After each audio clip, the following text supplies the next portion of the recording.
Bienvenidos chicos a un nuevo video para el canal. Hoy estamos aquí en Blockfruit.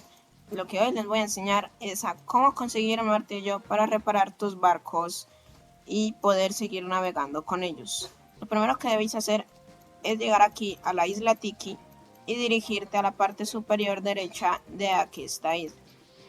Vamos a subir rápidamente. Justo aquí, en esta parte superior, estará esa puerta, a la cual ingresaremos y nos entraremos en este agujero. ¿Vale? Acá nos venimos por aquí y hablamos con este señor. Este nos dará una misión en total, que es matar la cantidad de 30 pirañas o tiburones, dependiendo lo que te pida. ¿Vale? Ya cumplida esta misión, vuelves donde este NPC y le pagarás la cantidad de 3000 fragmentos. Ya con estos 3000 fragmentos pagados tendrás tu raza Shipwright, ¿vale? Y esta clase tiene un sistema, y es que cada vez que reparas un barco te va a dar un poco de experiencia. Esta experiencia te sirve para subir de nivel de la clase.